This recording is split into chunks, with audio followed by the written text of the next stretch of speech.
Hey, what's up guys? My name is Cherno. Welcome back to my game engine series. So, last time we talked about the entire scope of this series and what exactly we were doing. Make sure you watch that planning video there. And as I explained in that video, I don't really want to be planning too much too quickly in the beginning because, I actually would like to kind of do that. I would like to have just 10 episodes of just planning and just figuring everything out because this is such a large project. You guys have to realize just how big of a project this is. But anyway, because that will kind of be boring, and I also have to kind of balance the entertainment versus production kind of balance, I guess, of this entire series, we're actually going to dive in and start writing code like today. And then as things creep up, we're going to plan for them then and there. And because of that kind of iterative model that we're going to do, hopefully we'll get stuff actually happening as soon as possible. And that way, you guys will kind of see results and it'll be more entertaining. But also, it's a really good way of development that I personally also really like, because instead of just kind of spending ages building up all the kind of foundation and then like a year later seeing a triangle on the screen, we're able to get to that stage a lot faster. And thus is just kind of, it's better to see if what we're doing is even going to work in the first place, and then we can always kind of improve it. Anyway, without much further ado, I was spending this entire week kind of planning this series, and that's why I kind of just realized exactly how much is involved here, and there's a bunch of like opinions that I really want to share with you guys in probably the coming weeks, because the way that we do this is going to kind of impact the series, because we either see something on the screen quickly or we wait longer and then get benefits further down the line. But anyway, again, I don't want to talk about planning today, so that's just kind of just some loose things on my mind.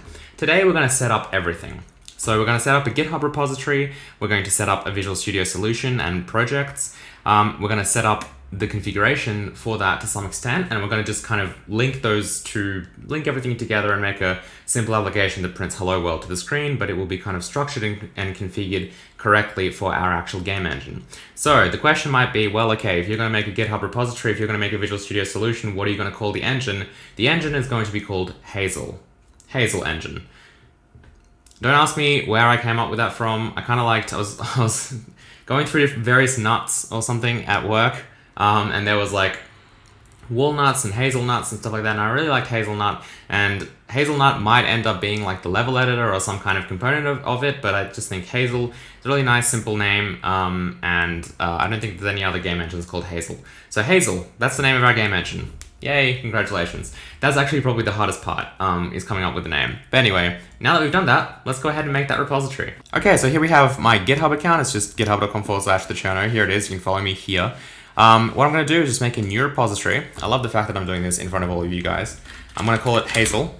I'm just gonna say Hazel Engine for now as my description. It's gonna be public, of course. I'm gonna initialize the repository with a README. For the git ignore, we won't worry about that for the time being. And for the license, I'm going to give it the Apache license 2.0 for now. Basically, that just means that if someone uses this, they have to disclose that it is in fact the Hazel engine, as well as like other kind of things, like if they modify the source code, that also needs to be kind of documented. But anyway, that's kind of the basic setup. Now, in terms of GitHub and where all this code is going, because I get asked this all the time, the code is going to be 100% free and public. Anyone can use it just as long as you do state that it is the Hazel engine that you're using, which I think is fair. It's going to be 100% public. All the code is going to be online, so you don't need to like be a patron or anything. But speaking of which, I do want to thank all of my patrons, because this series would not be here without you guys. So if you want to support this series and everything I'm doing, you can go ahead and go to patreon.com/thecherno. You'll get videos like a week early. So videos for this series, you'll get a week early. And then there's also many other benefits to do with this series specifically. For example, whilst all of this actual code that we write in each video is going to be public for everyone, no matter if you're a patron or not, I do actually have a private kind of development branch where I've already written like a good chunk of the engine. Like probably, I'd say the first 10 to 20 episodes are probably already done and already available. As of this video going public, it's already available for all patrons. And like, that's just there, right? Because obviously this is a huge engine. I can't type everything in front of you guys. So the stuff that I kind of do in my private time when I actually plan and actually write that code to see how everything's going to fit together, all of that, so basically a working engine, does already go up on that private GitHub repository for all of my patrons. So that's another way that you can kind of help support, and in return, of course, get something as well. That being said, though, the beauty of that is that the patrons get to see the code before it gets written in the video, which means that if there's problems with the code or if there's suggestions people want to make, they actually end up contributing and actually helping, like, basically influence what code actually is written in these videos. So again, huge thank you to everyone for that, because that's really, really cool. Anyway, let's stop talking about that. Let's get back to creating this repository. Okay, so this looks pretty good. I'm just going to hit create repository. And there you go, the Hazel engine repository. That's really cool. I wonder if anyone's going to notice this actually becoming public, because obviously at the time of me recording this video, I haven't actually put out the video yet, and yet there's a new repository that's creeped up. So that's kind of interesting. You can start the repository, of course, by going here, and that way you'll kind of know about changes and all of that stuff. It's kind of like favoriting it, and it helps support that as well. But we have a license and a README file, pretty bland. So now that we've got all of this, we can kind of clone this using Git and actually create our Visual Studio solution, and that will be all great. Now, the way that I like to do this, because either Visual Studio or Git will end up complaining about certain things being already kind of there. So in other words, if you try and clone a GitHub repository into a directory that's not empty, it will complain. If you try and make a Visual Studio solution into a directory that's not empty, that might also not work. So what I like to do with this is just hop on over to Visual Studio. I'll hit File, New Project. I'm going to make an empty C++ project. It's going to be called Hazel. Now, of course, we will have multiple projects in the solution, but I just want the solution name to be Hazel. And I'm just going to put it into C dev. It's usually a good idea to actually put your kind of source code or your kind of development code into a repository, or rather into a folder that isn't tied to your user account.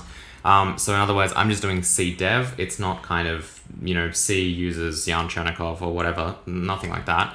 And then also I want to note here that I don't have any spaces in the name. Spaces can sometimes conflict with certain things. Not all plugins like spaces. I'm looking at a certain Android plugin by a certain company. Anyway, it doesn't matter. The point is, try and avoid spaces as much as possible in your actual names, at least leading up to the actual kind of root folder of your repository. Here we have C dev and then Hazel, and I want to create a directory for solution, and then I'm just going to hit OK. So there we have it, the Hazel solution. Pretty cool. If I just open this kind of folder so that we can look at it, we have a folder called Hazel. Inside we have the Hazel solution file, and then inside there we actually have a folder called Hazel, which has a project called Hazel. So there's a lot of Hazel everywhere, but that's kind of the idea. Now, what I'm going to do next is basically just open a command prompt window by typing in cmd here. And I do have Git installed, so all I have to do is type in git clone https github.com/thecherno/Hazel, and that's it. Now, of course, Hazel doesn't exist. Sorry, I forgot that I'm already in here, so we can just call it I don't know, Git or something. It's just going to clone it into a folder. I don't really care where it is, because what I'm going to do next is actually go into this folder. I'm going to make sure that I look at hidden items. This is the .git folder that we care about. And I'm going to cut this and actually put it into Hazel over here, right? And then delete that Git folder. Now, this is what we end up with. So basically what I've done is I've managed to clone that Git repository into a folder that was not, in fact, empty. And you can see that this contains our license and README file that we created kind of through that GitHub repository, but then we've also got all of our stuff here, which is also really important. I'm sure there might be a better way of doing this, but this is just the way I do it. Not a big deal. Basically, all we want is we want to create a Visual Studio solution and a Git repository in the same directory, so I've just done it manually like that. Okay, cool. Anyway, now that that's done, we can move on to actually setting up our project. So what I have here, as you can kind of see, is essentially a Hazel project file and then a Hazel solution. Now, our solution is going to contain more than just the engine, right? Hazel is our engine. What we want to do is actually build that into a dynamic link library, into a DLL, right? On Windows, at least, it's going to be a DLL file. And then what we want to actually do is create some kind of external application project that will be an executable, so on Windows, a .exe file.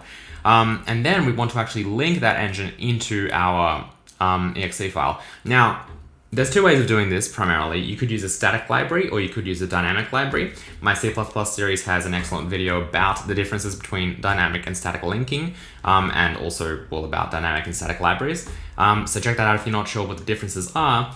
Basically, the reason that I'm choosing to go with a DLL, apart from the fact that we can kind of load on and unload it as we kind of choose, is primarily because we're going to have quite a lot of dependencies, quite a lot of libraries that we actually have to link into our engine to make it work.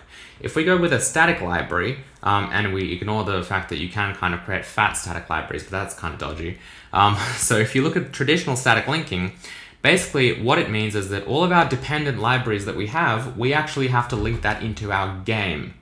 Our engine might depend on certain libraries, but we need to link, instead of being able to link all of those libraries into the engine kind of library file, we actually have to link everything into the game, if that makes sense. Again, static linking, that's just how it works. Whereas a DLL is basically like an exe file, so we can actually link everything into there, and then our game will just depend on that single DLL file, which will contain everything it needs, instead of having a billion other kind of library files. So essentially what we end up doing is actually linking everything into that engine DLL, all of our kind of dependencies, which means they all need to be static libraries. So we link all of those static libraries into our engine DLL, and then we link that engine DLL into our game, and that is it. That's all we need. So that's what we're gonna kind of make here.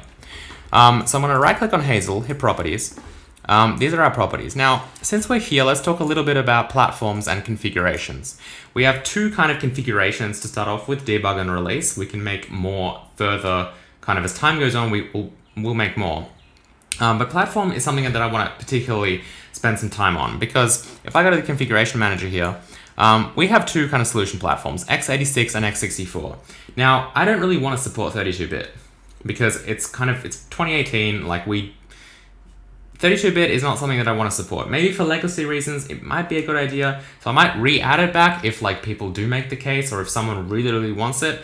But for me right now, I don't want x86. So what we're actually going to do is come down here into edit and remove this x86 platform entirely. Okay, gone. We also need to remove it from here because it's also been created here. So edit, Win32, same as x64 in terms of Visual Studio's namings.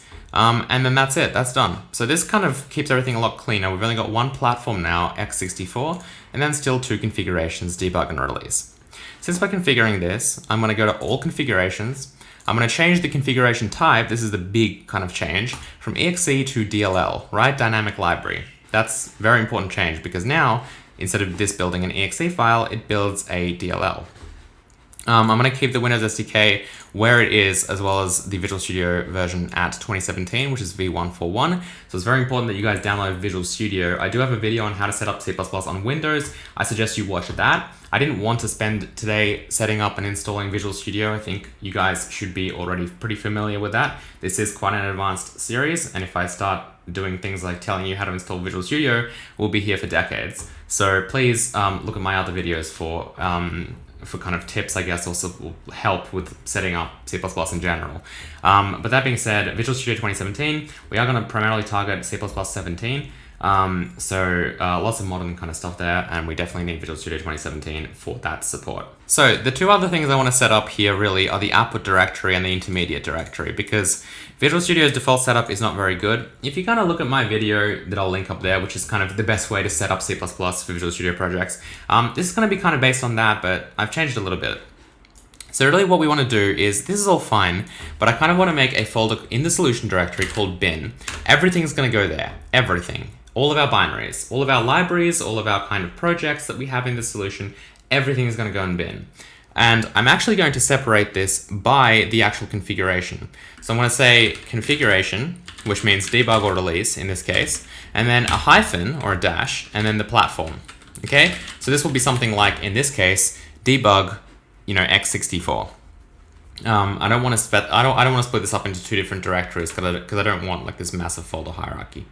And then in this case, it's just going to be the project name. And that's it, right? So what this is going to do is, for this Hazel DLL file, it's going to put it in bin, debug x64, and then hazel.dll. Oh, sorry, and then hazel, and then hazel.dll. And we'll leave a slash at the end of that. I want to copy this and paste it into the intermediate directory. Now there's two ways that I kind of do this. You can just add another folder called bin.int, but I don't really like having too many folders at that core kind of root solution directory. So what I do is I end up just kind of doing bin and then /int, which just stands for intermediates. So these are kind of all the files that Visual Studio needs to create, like the OBJ files, for example, when it's actually compiling our code. Definitely safe to delete once it's been compiled. We don't want to put it into the same directory as bin necessarily, because bin has kind of all of our actual stuff in it. In fact, that's why I don't like doing this. In fact, I might not actually do this, because it's nice to just be able to copy and paste that bin folder and it has everything you need. So I might just say bin, -int or something like that, which just basically means that I can delete that directory if I want. And if I just want to copy and paste bin somewhere because I want all my binaries, I don't have to actually manually go in there and delete the intermediate directory to kind of keep the file size low. So this actually might be better. Okay, cool. There we go. That stuff is all pretty good. Let's hit OK. Next thing I'm going to do is right click on my solution file and hit add new project. Now here I'm going to add an actual game project basically. So we have our engine, but now we need an application that will use our engine. So I'm going to call this sandbox, and it's just going to go into cdev hazel. We might move it into a directory further along the way, like, examples or like sandbox projects or something like that once we have a few, but for now, sandbox will be fine. Okay. Now, once Visual Studio creates that, I want to copy a lot of the settings from here. So of course it's made its own platform, which is really annoying. And we might actually have to do this every time. I should have done this later, but we'll because we're using Visual Studio's templates, but we'll get rid of x86 again quickly. Hazel should still be fine, yeah. And then we'll get rid of Win32. Okay, that stuff is gone. All configurations, I'm just going to copy and paste this output directory. And then also this intermediate directory. And then of course, sandbox will actually be an exe file. Okay, cool. And that's really all we have to do for now. So let's hit OK. I'm going to set sandbox as the startup project. And furthermore, I'm actually going to do something now that is going to save some headache probably in the future. I'm going to just open the solution directory. And then I'm going to Control-Shift-W. Well, Control-Shift-W is my keyboard command, but I'm basically just going to close that solution. File, close solution is the actual thing that I did there. I'm going to actually open this solution file. I just realized that that's going to not open it as a text editor. So let's open a text editor and take a look at this solution file. I'll open it with Visual Studio Code. Okay, so I'm looking at the solution file here, and basically all I'm going to do is I'm actually going to shift this sandbox project from being the second thing in this list to the first one. What that means is for people who kind of check out this repository fresh from GitHub, sandbox is actually automatically going to be the startup project instead of Hazel. Because if Hazel's a startup project, it's obviously not going to run, it's a DLL file. But this way, they can just literally open the solution, hit F5, and everything will run. So there we go, that's done. So I'll open this now. Of course, for us, if we have a .vs directory with user settings, it's going to remember like which one we left as the startup project. So that's all kind of easy for us. Okay, awesome. So now let's actually set up a basic kind of structure. So we have sandbox and we have Hazel. What I want to do now is just kind of link these two together.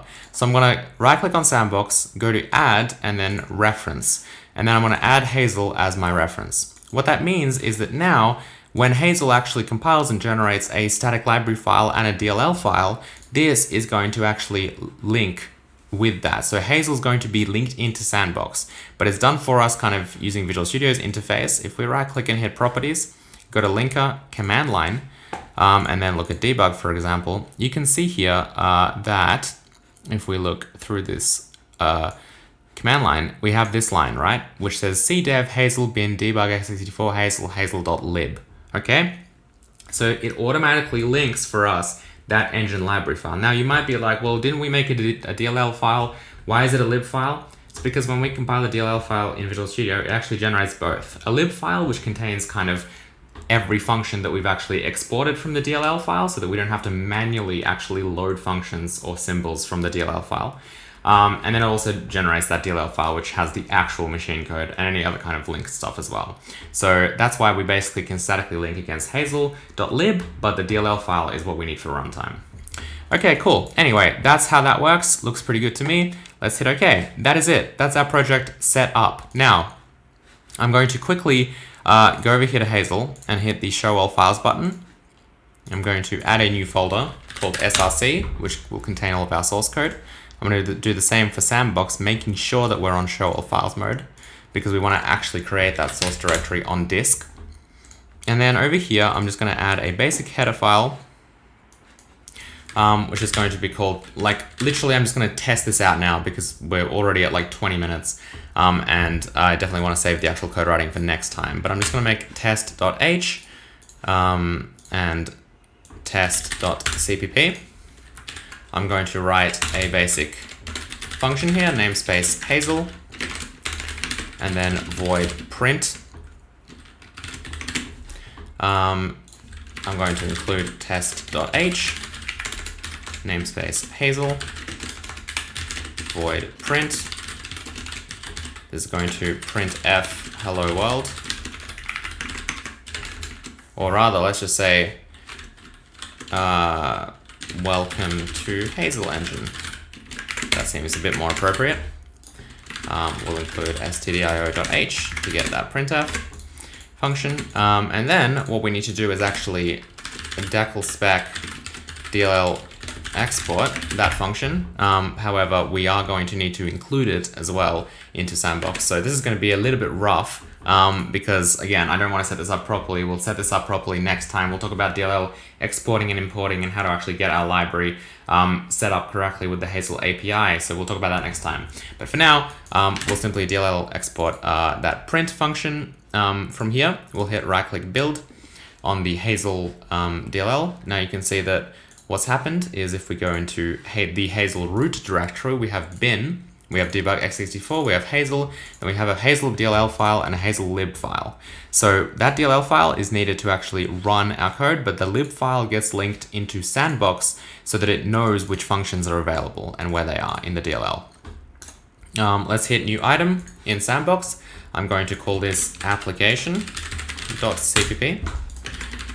This is just going to include, well, we're not actually going to include anything. I'm just going to type in void main, which is our main function, okay? And I just want to call this void print. Now what we're going to have to actually do is, for now, copy this, paste it up here, call this decal spec DLL import void print from the Hazel namespace, and then I'm just going to call Hazel print, just like that, okay? And if I right click and build Sandbox, you should see that we don't get any linking errors or anything like that. It's done. If I try and run it though, it's not going to work because it's going to complain about that DLL file actually missing. So again, for now, we're going to automate all of this in the future. But for now, just to show you guys how this works, I'm going to go into bin, debug x64 Hazel, copy that DLL file that we've built manually, put it alongside sandbox.exe, and now hit F5 to run. Now that worked, we didn't get any errors. Let's put a breakpoint here so we can actually see what's happened. If I hit F10 and I look back on our console, you can see it said welcome to Hazel Engine, which we did from within that DLL file. So there we go, we're up and running. Next time, we're gonna continue on and actually write some basic engine code and maybe even write the entry point of our engine. All right, so that's it. I hope you guys enjoyed this video. You can see that it's probably getting a little bit long already, and I kind of want to keep these between 10 and 20 minutes. So we'll see kind of how we go, because inevitably, as we get into more complicated things, it's going to be hard.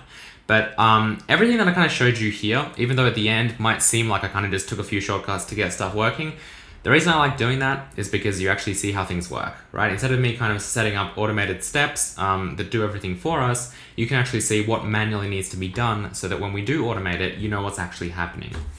But we basically did some very important things today. We created that Hazel DLL file like project, right? And an actual Sandbox project that links with Hazel. We set up a GitHub repository, we set up a Visual Studio solution. Everything's ready to go for us so that next time we can actually dive in and start writing real engine code. So that's the setup done, right? That's all we need to worry about for now, I promise you. And then next time we're gonna continue on and actually start writing some engine code, which I'm really, really excited about. Hope you guys enjoyed this video. If you did, you can hit that like button. You can help support this series by going to patreon.com/Cherno. Those people already have the next video up, which is really cool. So if you want to see that engine code today, well, you can, and it really does help support the series. And I'm so thankful for you guys because this would not be here without you all. I can't wait to see you in the next video. Goodbye.